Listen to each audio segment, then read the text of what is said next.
Bueno, seas bienvenido una vez más a este tiempo de discipulado, a este tiempo donde aprendemos a través de la Biblia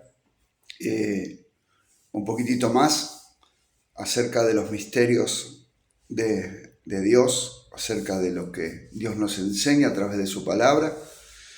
Te doy la bienvenida a este nuevo discipulado.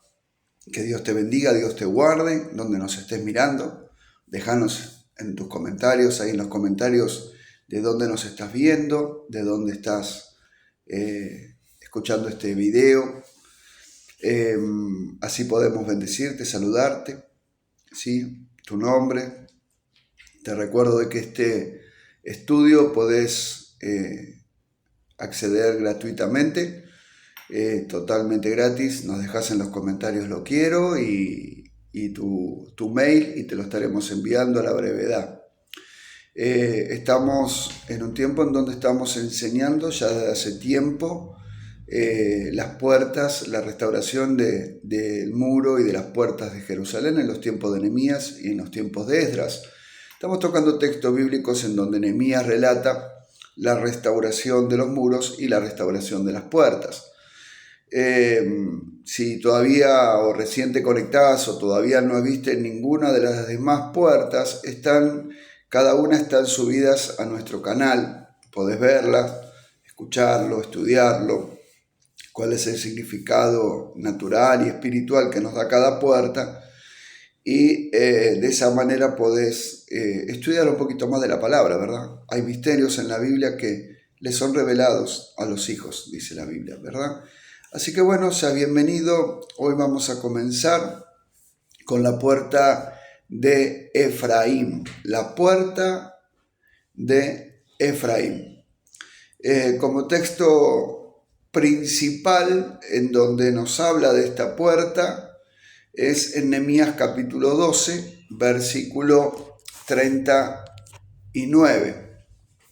Nehemías 12, 39 dice: y desde la puerta de Efraín hasta la puerta vieja y a la puerta del pescado y la torre de Hananel y la torre de Amea hasta la puerta de las ovejas se detuvieron en la puerta de la cárcel. Bueno, como vemos hay muchas puertas que se nombran, dos de las cuales todavía no hemos visto, que es la puerta de Efraín, que es la que veremos en esta transmisión, y la puerta de la cárcel, que seguramente va a ser la que veremos la semana que viene. Al encontrarnos con la puerta de Efraín, como veníamos hablando, cada puerta tiene su significado por su uso, ¿verdad? Por su uso, o tiene un significado bíblico, un significado de referencia. No está puesto el nombre porque sí al azar. La puerta de Efraín es la puerta por donde todos entraban a la ciudad, y al entrar a la ciudad se encontraban con el mercado de la ciudad. Es una puerta en donde usted ya al entrar sentía diversos tipos de olores. Recuerdo hace muchos años en el Callao, en Perú, cuando fui, visité un mall, un shopping muy grande, no como los que tenemos acostumbrados, que tienen escaleras mecánicas, que tienen varios pisos, sino este tenía solo una planta, la primera planta, y usted entraba y estaba muy definidos los lugares. Entonces usted entraba y por ahí tenía un sector de ropas, un sector de electrónica, pero había un sector en donde usted entraba por una puerta y se encontraba directamente con un mercado. Y cuando preparaba esta palabra recordaba aquel día en donde yo entraba y lo primero que me encontraba era con el olor a los pescados. Y a mi alrededor había pescaderías, pescados puestos hacia arriba, y era un olor terrible. Bueno, al que le gusta el pescado es sabroso. Un olor tremendo, ¿no? Y uno veía los pescados ahí y la gente comercializando. Más adelante había un olor a frutas tremendo, hermoso, riquísimo, frutas de todo tipo, de todos colores. Era algo maravilloso. Más adelante por ahí tenía los granos los bolsos, ¿no? Las bolsas gigantes de granos, quizás 20, 30 kilos, esas bolsas a vender a granel. Bueno, ahí ya no había tanto olor, pero sí a veces había un olor porque también había canela, había mirra, había cosas que se vendía, ¿verdad? Había mirra también porque había un sector en donde también había especies aromáticas. Bueno, y eso me hizo recordar, aunque no lo he vivido, aunque no he estado en ese momento, ni en ese tiempo de Nehemías, pero me hizo recordar cuando preparaba esta palabra. Además, la puerta daba al mercado, que también el mercado tenía lugares donde vendían aceite. El aceite de oliva era muy vendido en aquella época, sectores donde se vendía el pan horneado, las vasijas de vino, el vino que se vendía. Acuérdense que en aquel tiempo no se vendía el vino como lo conocemos hoy, ¿verdad? En botella o en caja. Bueno, en Argentina, aleluya, pero se vendía en vasijas, y el olor, qué tremendo que habrá sido entrar ahí en ese lugar, ¿no? Ahora, fíjese qué casualidad, dirían algunos, ¿no? Que el nombre de Efraín significa fructífero o fértil. Y todo lo que hay en estos lugares, en los mercados, habla de fertilidad. Todo habla de fructificación, porque los animales se fructifican. Usted va a comprar una gallina, un pedazo de carne de vaca, de cerdo, de pescado, se multiplican, se fructifican. Usted va a comprar la harina y es parte de una semilla de trigo, o va a comprar unos granos de mazorca o de maíz, como lo conocemos. También todo me habla de fructificación. Y si hay algo que vamos a ver en esta puerta, es la restauración de la fructificación en la vida del creyente. Entonces, espero que usted esté ahí anotando, tenga ahí su cuaderno, su lapicero, su lapicera. Estoy leyendo ahí sus comentarios. Y entonces la restauración de la puerta de Efraín es la restauración de lo fértil, lo fructífero a través del creyente. Efraín, como le decía, significa ser fructífero. Por lo tanto, el nombre de Efraín se asocia con la idea de la prosperidad, de la abundancia y el crecimiento. Por lo tanto, restaurar la puerta de Efraín nos habla de prosperidad, de abundancia y de crecimiento. Valores que se han perdido o que se han cambiado en la Biblia o se han malformado en la Biblia, ¿verdad? Cuando uno habla de prosperidad, y más cuando uno es apóstol, ya lo están mirando medio feo, están creyendo de que uno le va a sacar el reloj, le va a sacar las joyas, el celular o la casa. Y de ninguna manera Dios siempre quiso que el hombre viva una vida próspera. Su padre José lo llamó de esta manera, ya que Dios lo había hecho prosperar en la tierra de Egipto. Génesis capítulo 41, versículo 52. Y llamó el nombre del segundo Efraín, porque dijo: Dios me hizo fructificar en la tierra de mi aflicción. Entonces la vida de José, el padre de Efraín, estuvo marcada por muchas pruebas. Comenzaron con la traición de sus hermanos. Recuerden el tiempo donde él tiene el sueño, donde los padres le ponen el manto de colores. Luego fue esclavo y fue encarcelado por causa de falsas acusaciones por parte de la esposa de Potifar, que era el jefe directo de él en Egipto cuando fue esclavo. Pero vemos que, sin embargo, a través de estas dificultades, Dios siempre permaneció fiel y elevando finalmente a José a una posición de poder en Egipto, segundo de Faraón. El nacimiento de Efraín es un testimonio de la capacidad de Dios para traer fecundidad y prosperidad incluso en medio del sufrimiento y en medio de la lucha. Sirve como un recordatorio de que los planes y propósitos de Dios a menudo trascienden la comprensión y las circunstancias humanas. Entonces, la restauración de esta puerta nos habla acerca de esto, ¿no? De que vas a prosperar a pesar de cuál sea tu situación humana o cuál sea tu situación económica o la situación económica que esté pasando tu país o lo que puedas estar atravesando en estos tiempos. El nombre de Efraín también tiene un significado profético dentro de esta narrativa más amplia de la historia de Israel. Efraín, junto con su hermano mayor Manasés, fue adoptado por Jacob, el padre de José. Jacob, o lo conocemos también como Israel. Entonces era su abuelo. Él lo bendijo cuando llegó el tiempo de bendecir a sus hijos. Él, en vez de bendecir, aparte de bendecir a José, bendijo también a los hijos de José y lo hizo parte de la herencia de las 12 tribus.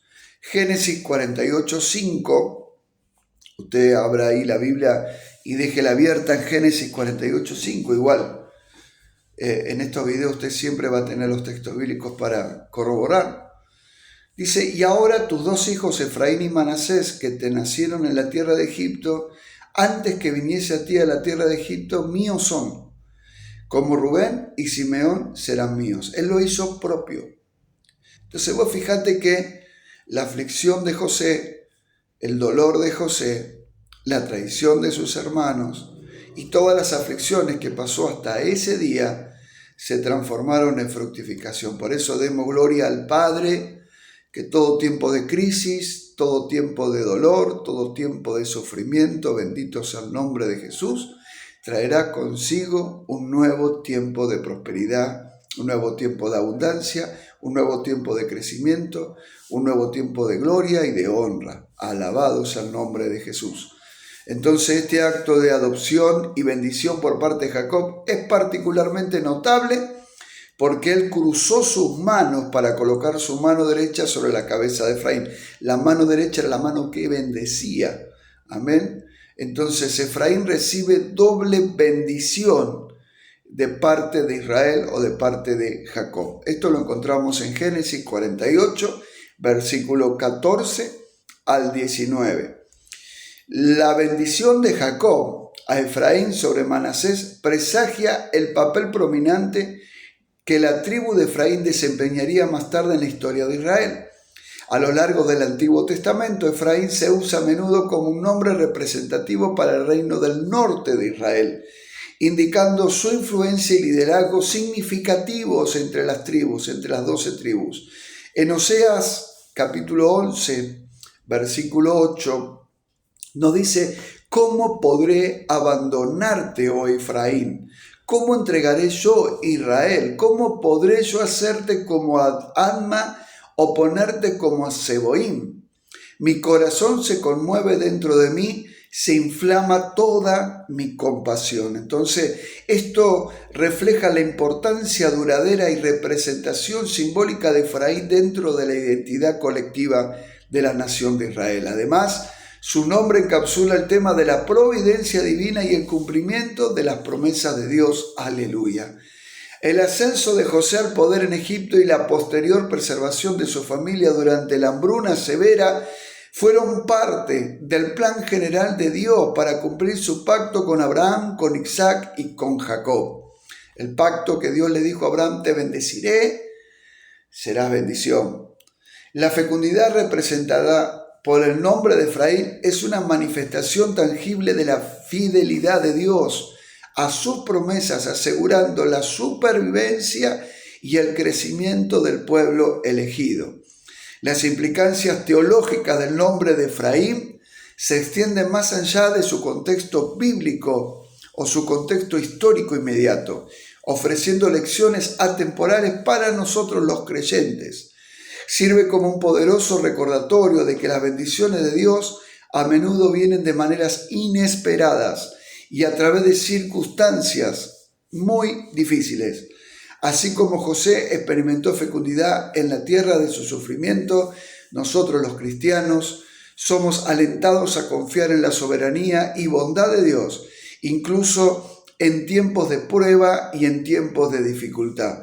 El apóstol Pablo en Romanos 8, versículo 28, nos dice esta palabra tan poderosa: y sabemos que a los que aman a Dios todas las cosas les ayudan a bien.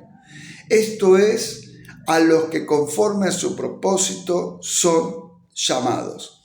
Entonces, sabemos que el nombre de Efraín nos habla de la importancia de la fecundidad. La restauración de esta puerta nos habla de la importancia de restaurar la fecundidad en los hijos de Dios. Juan capítulo 15, versículo 5. El Señor Jesús nos dice: yo soy la vid verdadera, vosotros los pámpanos. El que permanece en mí y yo en él, éste llevará mucho fruto. Porque separado de mí, nada podés hacer. Entonces, amados, este llamado a pertenecer en Cristo y dar fruto es central para la fe cristiana, reflejando la obra continua del Espíritu Santo en la vida de un creyente. El nombre de Efraín, por lo tanto, sirve como un símbolo perdurable de la fecundidad divina que proviene de una vida arraigada en las promesas y propósitos de Dios. Entonces, fíjese qué tremendo, porque Dios es un Dios condicional, no es un Dios incondicional, es un Dios que pone condiciones. Para llevar mucho fruto, tenemos que permanecer en Él. Por eso, vayamos a la próxima lección de esta restauración y se llama Debemos ser fructíferos. Bien, restaurar esta puerta entonces nos recuerda que fuimos llamados ¿a qué? A ser fructíferos. Soy reiterativo, porque tú te tienes que grabar en tu mente, en tu cabecita, que debes ser fructífero, que fuiste llamado a ser fructífero. En uno de mis libros, llamado Somos de Madera, para ser preciso, el tercer libro, si quieres te lo puedo recomendar, y si no accediste a él, bueno, cuando quieras puedes accederlo. En este libro enseñé a través de la palabra de Dios acerca de diferentes etapas que pasa un árbol. Y por último, el árbol fue llamado a ser fructífero. Entonces, en esa lección enseñé estas palabras que vamos a compartir en este estudio. Una de las cosas es que Dios siempre quiso que nosotros seamos como Él en la tierra. Somos hechos a imagen y semejanza de Él. No con atributos tales como omnisciencia, omnipresencia, omnipotencia, sino más bien como hijos manifestando su reino en autoridad, en longanimidad, amén, en todo sentido, en autoridad sobre todo lo creado, en todo lo por crear. Y luego Dios bendice al hombre, lo bendice a usted y yo. Nacimos con esa bendición del parte del Padre. Y su bendición, podemos declarar, está sobre y en nosotros. Él ama tanto a su creación que suelta su mano de la manera que lo hizo Jacob para bendecir a la creación. En Génesis capítulo 1, versículo 27 y 28, Dios, después de haber creado todas las cosas para que el hombre esté cómodo, para que el hombre tenga un lugar donde habitar, donde en ese lugar encuentre todo lo suficiente para poder sobrevivir y vivir, porque no solo se cuenta el sobrevivir, sino también el vivir, el perdurar a través de la historia, a través de los años. En Génesis 1, 27 al 28 dice: y creó Dios al hombre a su imagen, a imagen de Dios lo creó, varón y hembra los creó, y los bendijo Dios y le dijo: fructificad y multiplicaos, llenad la tierra y sojuzgarla, y señorear en los peces del mar, en las aves de los cielos y en todas las bestias que se mueven sobre la tierra. Entonces, vemos una orden que Dios le da al hombre recién creado. En esa voz audible, la palabra, Dios, ordenándolo todo, le da 4 órdenes claras al hombre. Y son las 4 órdenes que todavía al día de hoy nos da a nosotros el Señor. La primera es fructificar, la segunda es multiplicarse, la tercera es sojuzgar y la cuarta, señorear. Entonces, centrándonos en la palabra fructificar, literalmente significa dar frutos. A nosotros se nos compara como ese árbol, y en varios versículos bíblicos lo habla, ¿no? Que seremos como un árbol plantado junto a las corrientes de las aguas, como lo dice el Salmo 1. Y todo árbol, quiera o no quiera, fue diseñado para dar frutos. Como vemos en Génesis capítulo 1, versículo 11 al 13, dice: después dijo Dios, produzca la tierra hierba verde, hierba que dé semilla, árbol de fruto que dé fruto según su género, que su semilla esté en él y sobre la tierra. Y fue así. Produjo pues la tierra hierba verde, hierba que da semilla según su naturaleza, y árbol que da fruto cuya semilla está en él, según su género. Y vio Dios que era bueno, y fue la tarde y la mañana del día tercero. Entonces, como leemos en este texto bíblico, Dios al tercer día le da la orden a la tierra que dé semilla, al árbol que dé fruto. Entonces veamos esta diferencia. La hierba da semilla y el árbol da fruto, que es la siguiente frase en donde leemos que en dicho fruto está la semilla para producir un nuevo árbol. Entonces la semilla es para fructificarse. Los frutos van a depender de cómo es el árbol. Por esto dice según su género. Un árbol de palta o cacahuate, no sé cómo le dicen en otros países, ¿no? Sí, creo que así le dicen. Bueno, solo va a dar un árbol de palta, no hay otra, ¿no? O cualquier árbol, el que sea, va a dar su fruto según su género. Así nosotros, según nuestro género, según somos, vamos a dar los frutos. Lo que eres va a manifestar los frutos afuera. Lo que eres dentro va a manifestar los frutos afuera. Mateo 7, versículo 15 al 20, dice: guardaos de los falsos profetas que vienen a vosotros con vestido de ovejas, que por dentro son lobos rapaces. Por sus frutos lo conoceréis. ¿Acaso se recogen uvas de los espinos o higos de los abrojos? Así todo buen árbol da buenos frutos, pero el árbol malo da frutos malos. No puede el buen árbol dar malos frutos, ni el árbol malo dar buenos frutos. ¡Aleluya! ¿Cuántos alaban a Dios?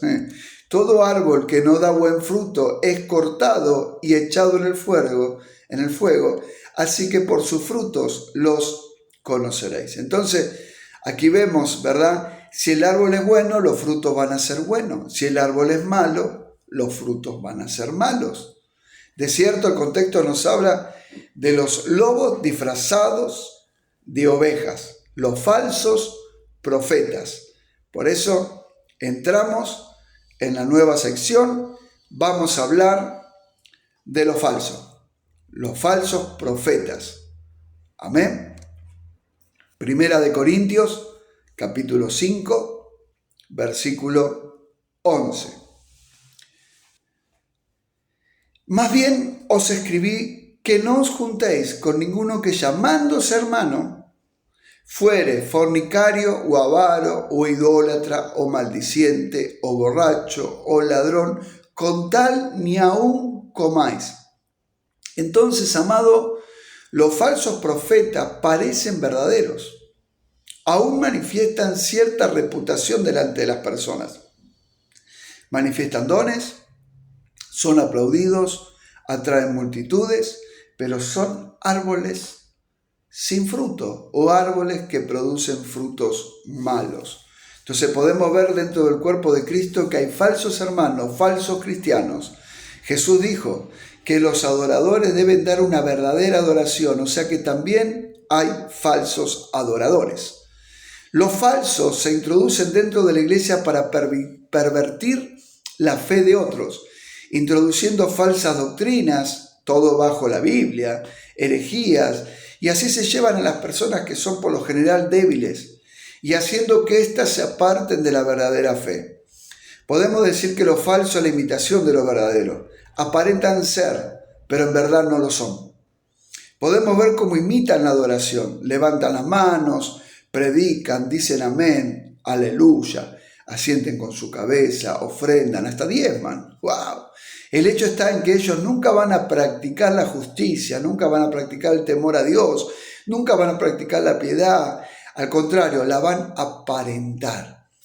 Según la filosofía falso, se dice las cosas que existen realmente. No es algo que no existe, no, existe realmente, pero que aparecen de otra manera de cómo lo son o lo que son. Por ejemplo, la sombra o los sueños tienen alguna realidad, pero no son los objetos cuya imagen representan. El falso vive de apariencias. Aparentan ser lo que nunca son o serán. Otra definición o sinónimo sería claro, propicio ubicar los adjetivos tales como embustero, engañador o mentiroso. En otras palabras, lo falso es aquello carente de verdad. Alabado sea Dios. La falsedad entonces se introduce sutilmente, tanto que pasa desapercibida y hasta a veces es atractiva.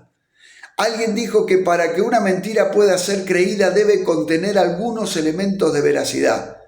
No carecer de lógica, apelar a alguna veracidad o deseo de la persona que la escucha y contada con mucha frecuencia. Una mentira contada con mucha frecuencia termina volviéndose una verdad. ¿Cuántas cosas hemos escuchado nosotros los creyentes de años, verdad? Dios ama al pecador, pero aborrece al pecado. Cosa que nunca estuvo en la Biblia, ¿verdad? Dios es amor y te perdona a pesar de tus pecados. Somos todos pecadores, dijo uno. Somos todos pecadores. Yo soy un pecador. Cuando la Biblia dice que no practicamos el pecado. Verdades que se van introduciendo sutilmente, ¿no? Mentiras que se van introduciendo sutilmente y después terminan siendo creídas como verdades. Y esta, entre tantas que podemos nombrar, alabado sea Dios.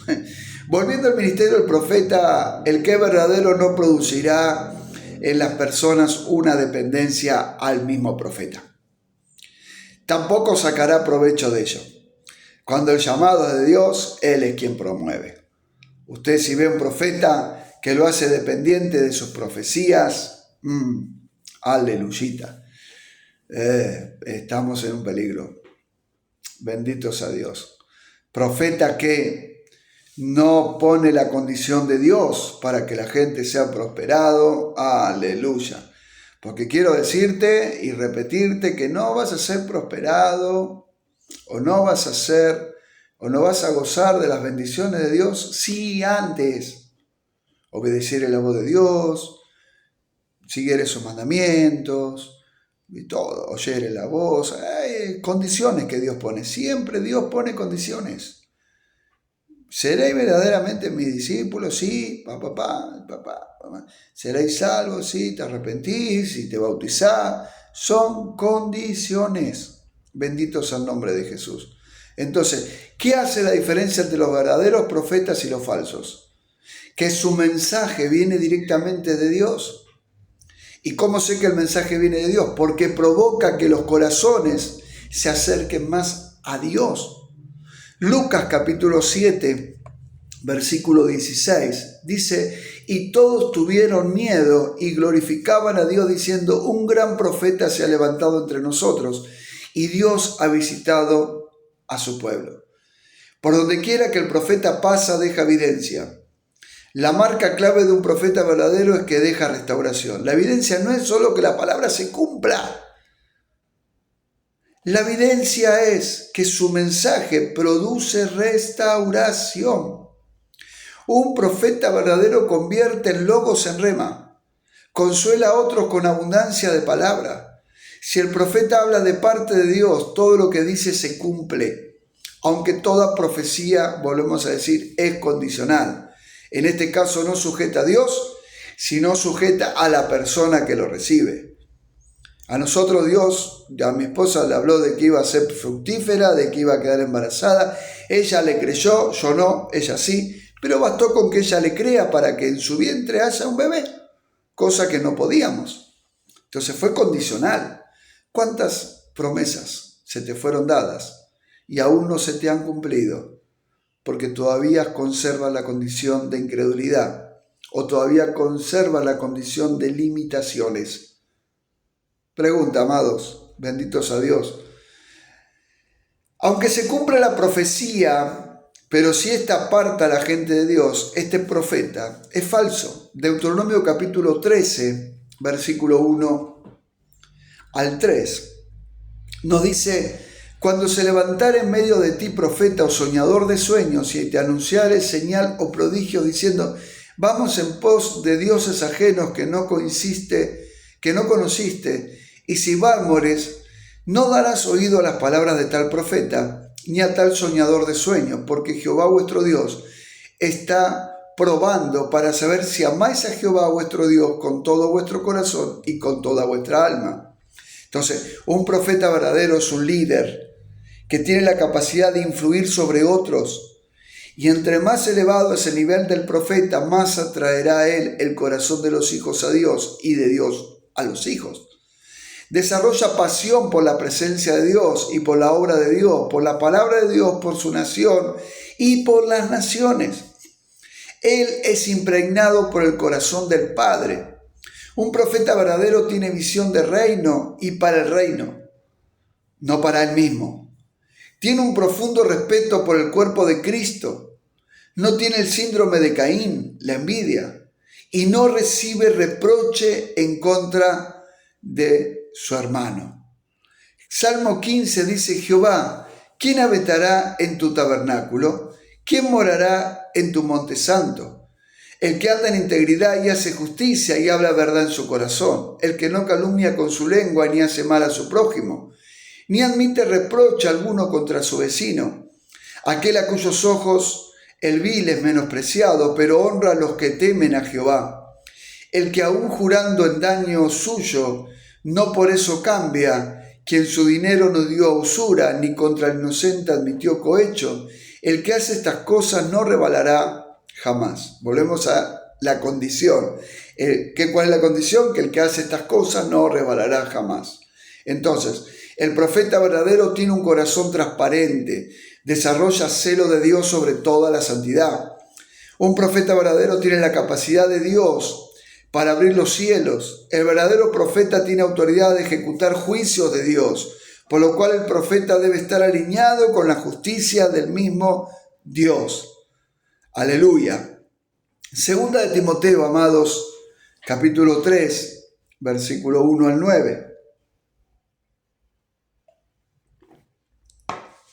También debes saber esto, que en los postreros días vendrán tiempos peligrosos, porque habrá hombres amadores de sí mismos, avaros, vanagloriosos, soberbios, blasfemos, desobedientes a los padres, ingratos, impíos, sin afecto natural, implacables, calumniadores, intemperantes, crueles, aborrecedores de lo bueno, traidores, impetuosos, infatuados, amadores de los deleites más que de Dios, que tendrán apariencia de piedad, pero negarán la eficacia de ella.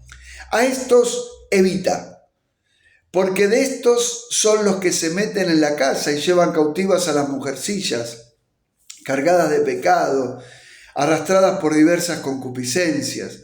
Estas siempre están aprendiendo y nunca pueden llegar al conocimiento de la verdad. Y de la manera que Janes y Jambres resistieron a Moisés, así también estos resisten a la verdad. Hombres corruptos de entendimiento, reprobos en cuanto a la fe, mas no irán más adelante porque su insensatez será manifiesta a todos, como también lo fue la de aquellos. Entonces, Pablo nos da una lista extensa de las características o personalidades de estos falsos profetas. La primera que me habla es sensual, y sensual, mi amado, mi amada. Bien, a ver, Cuando hablo de falso profeta, no estoy hablando de solamente la mujer, estoy hablando también del hombre. Amén. Entonces, cuando hablo de sensualidad, no estoy hablando de una mujer que se pinta, que te mira, aleluya, ¿no? No es esa la sensualidad, ni tampoco un hombre, ¿no? Que no está bien tampoco la sensualidad manifestada a través del cuerpo, ¿verdad? Pero la sensualidad que habla Pablo es una naturaleza y una característica no espiritual del alma. Es esa sensualidad que atrae, no por las actitudes o no por el cuerpo, sino quizás por una sabiduría que está hecha para producir de que la gente sea atraída a esa persona por lo sensual y no a Dios por su condición de Dios. Segundo, avaro. ¿Quién es un avaro? Un avaro es una persona que tiene muchas riquezas, pero tiene el placer de atesorarlas sin compartirlas con nadie. Es mía. Tercero, vanaglorioso. O sea, se presume o muestra orgullo de exceso de sus propias acciones o cualidades. ¿Vio? El profeta que usted le dice, profeta, se cumplió lo que usted me dijo.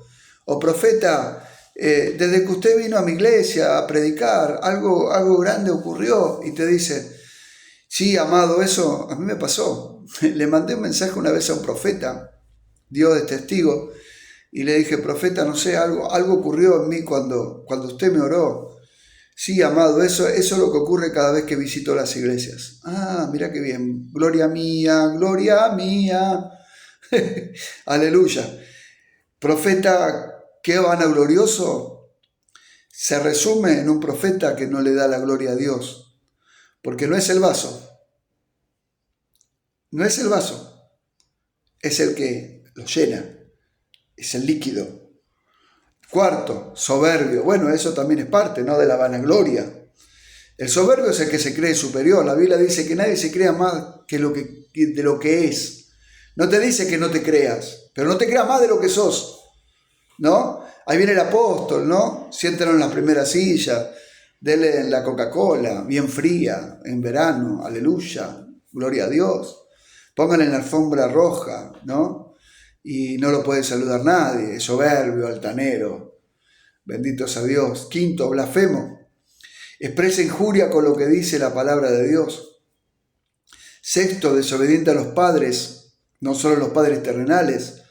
El falso profeta no tiene padre espiritual, no cree en la paternidad, alabado sea Dios. Eliseo le dijo, Padre mío, y hay un estudio profundo acerca de la paternidad espiritual.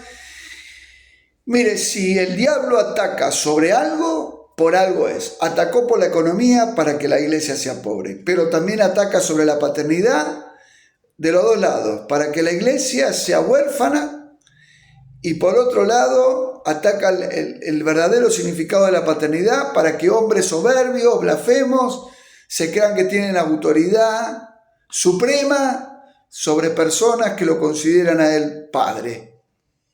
Entonces la desobediencia, usted ve muchos profetas que andan como león suelto, no tienen a quien lo dome, no tienen quien le enseñe.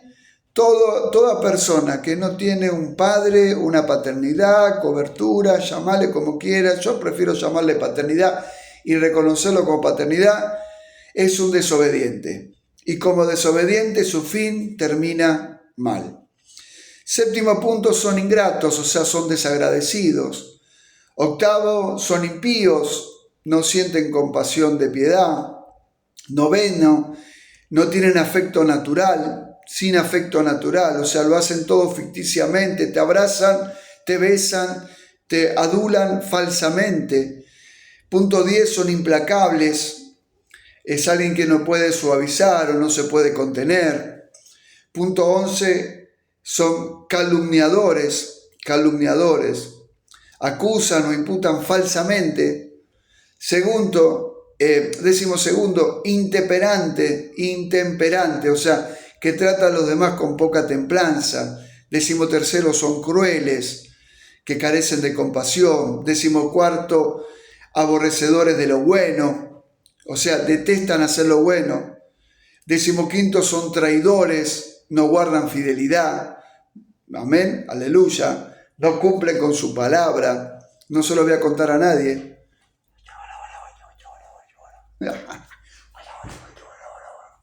Se lo cuentan a todo el mundo. 16, impetuosos, actúan de forma precipitada. 17, infatuados, o sea, son engreídos, orgullosos, fatuos.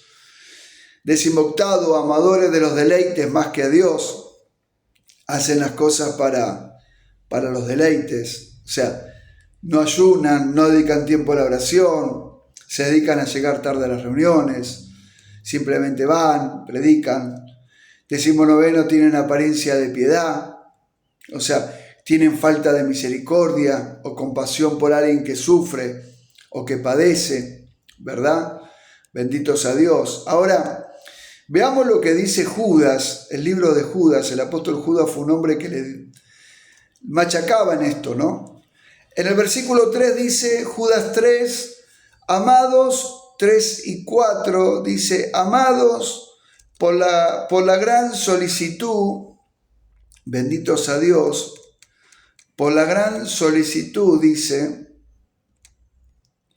que tenía de escribiros acerca de nuestra común salvación, me ha sido necesario escribirlos exhortándolos que contendáis ardientemente, amén, ardientemente, por la fe que ha sido una vez dada a los santos, porque algunos hombres han entrado encubiertamente, los que desde antes habían sido destinados para esta condenación, hombres impíos, que convierten en libertinaje la gracia de nuestro Dios y niegan a Dios, el único soberano, y a nuestro Señor Jesucristo.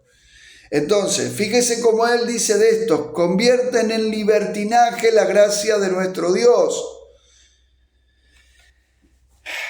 ¿Alguna coincidencia con lo que estamos viviendo?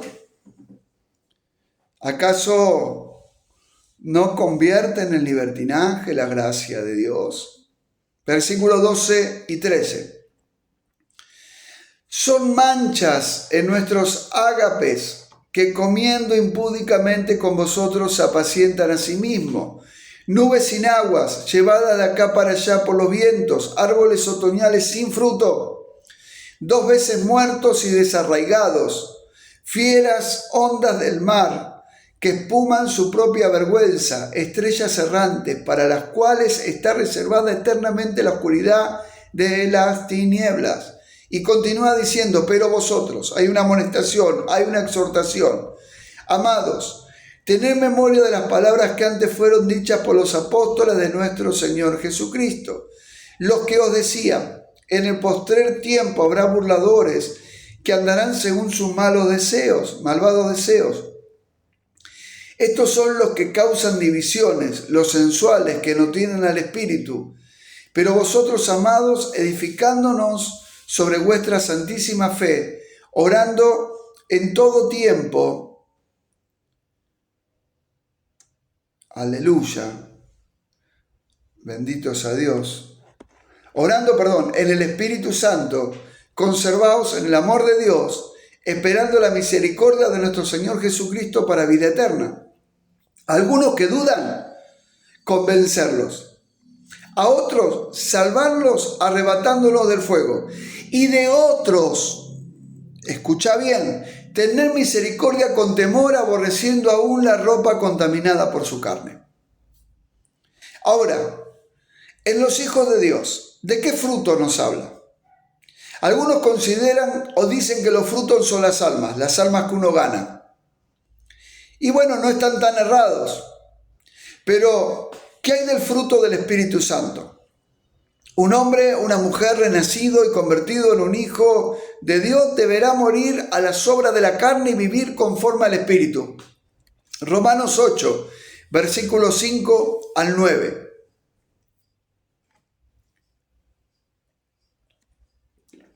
Dice, porque los que son de la carne piensan en las cosas de la carne, pero los que son del Espíritu en las cosas del Espíritu, porque el ocuparse de la carne es muerte, pero el ocuparse del Espíritu es vida y paz.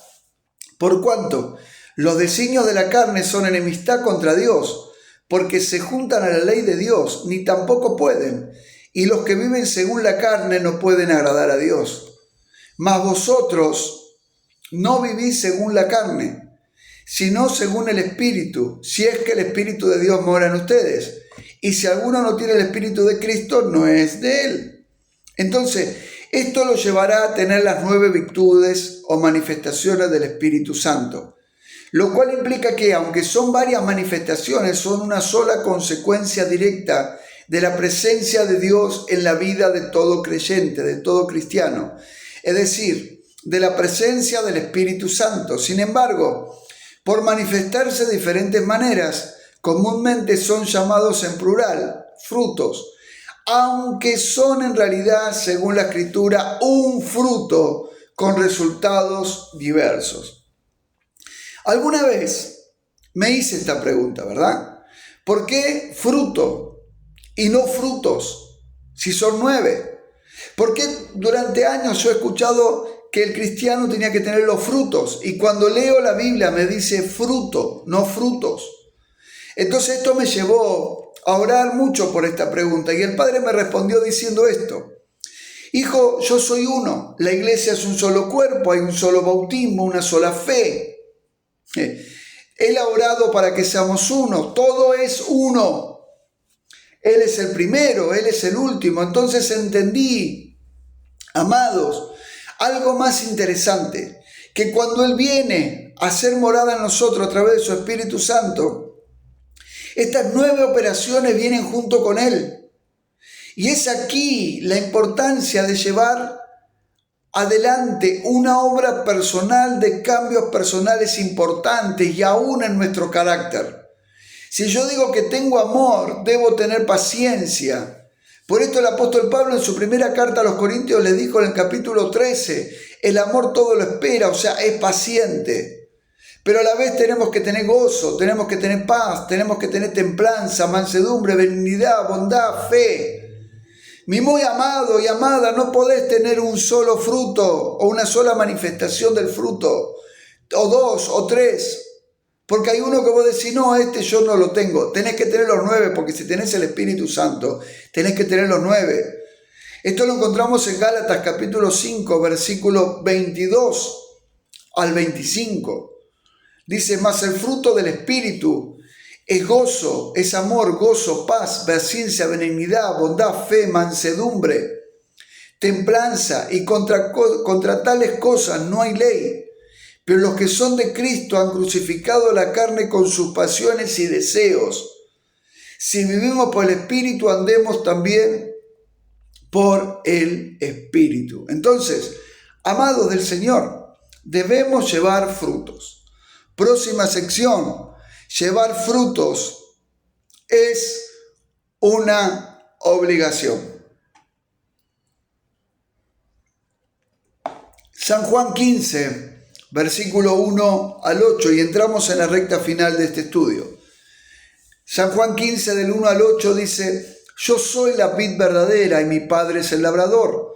Todo pámpano que en mí no lleva fruto lo quitará, y todo aquel que lleva fruto lo limpiará, para que lleve más fruto.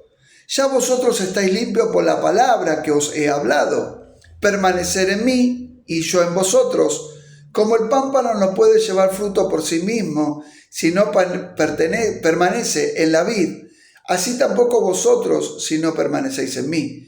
Yo soy la vid, vosotros los pámpanos. El que permanece en mí y yo en él, éste lleva mucho fruto, porque separado de mí, nada podés hacer. El que en mí no permanece será echado fuera como pámpano y se secará, y los recogen y los echan fuera, los echan en el fuego y arden.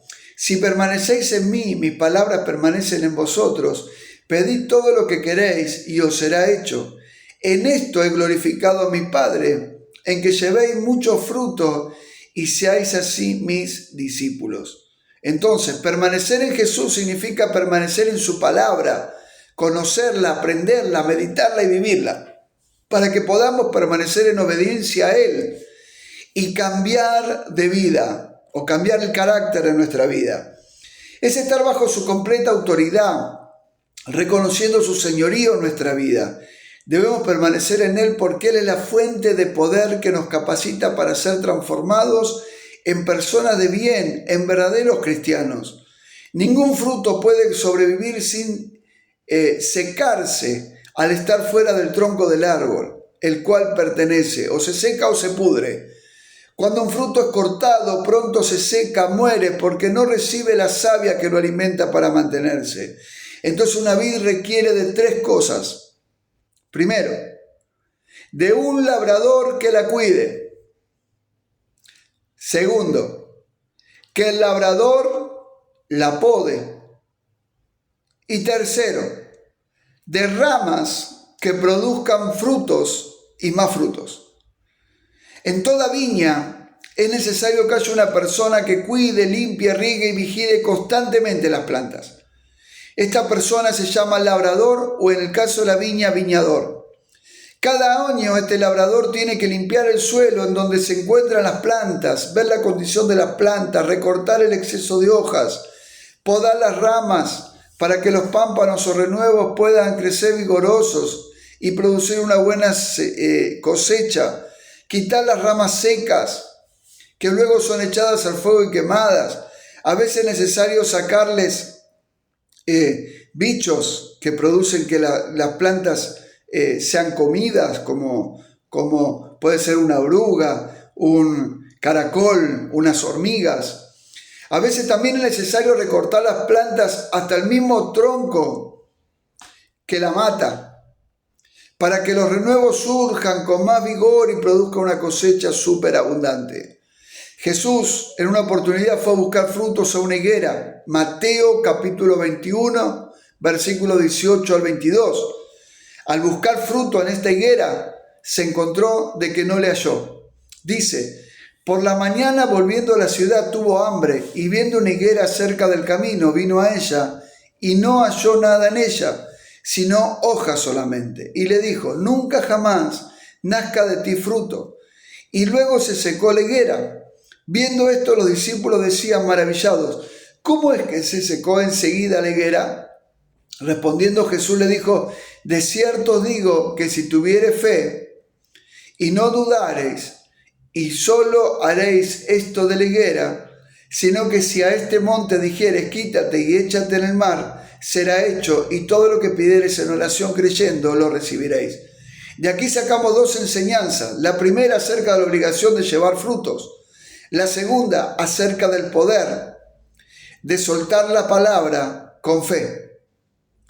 Quien no lleva fruto es cortado, y quien no tiene fe no agrada a Dios. ¿Acaso la fe no era un fruto del Espíritu? Aleluya.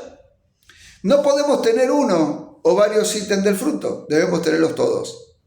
Para el capítulo 13 de Lucas, versículos 6 al 9, dice lo siguiente.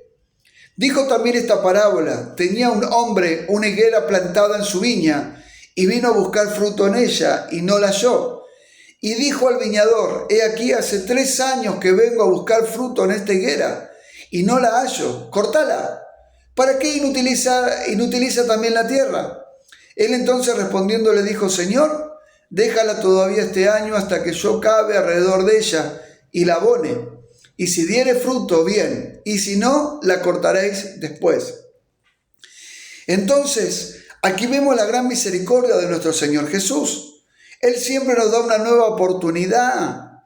Si el año 2024 no diste fruto, Dios te añade un año más de gracia, de misericordia. Por este motivo no debemos desperdiciar el tiempo que Papá Dios nos da, ya que no sabemos cuándo Él decida cortarnos por ser personas sin frutos. Por eso, este es el día, amados, amadas, que debemos levantarnos, restaurar la puerta de Efraín. Si no dimos frutos, comencemos a llevar frutos, a dar frutos. Dejémonos podar, aunque duela, para llevar aún más. Caso que no tengamos y nos veamos secos, comenzar a partir de este momento a dejarnos cavar, abonar, fortalecernos en Él, para empezar a dar frutos. Es por eso, amados, que como cristianos debemos dar frutos, no solo buenos, sino excelentes, porque pertenecemos al Dios de la excelencia, pero además, porque un día no muy lejano, Él volverá y tendremos que rendir cuenta de nuestros actos. Es esa nuestra prueba final, amados. Por eso deben estar bien preparados y ahora comenzar a restaurar la puerta de Efraín. Dile conmigo al Señor: Padre, hoy restauro la puerta de Efraín. Hoy restauro la abundancia y la fructificación de mi vida. Hoy, Señor, me voy al tiempo de Génesis y le recuerdo a mi espíritu que he nacido para ser fructífero y llevar muchos frutos. Y me comprometo que los frutos no solo sean buenos, sino que también sean excelentes.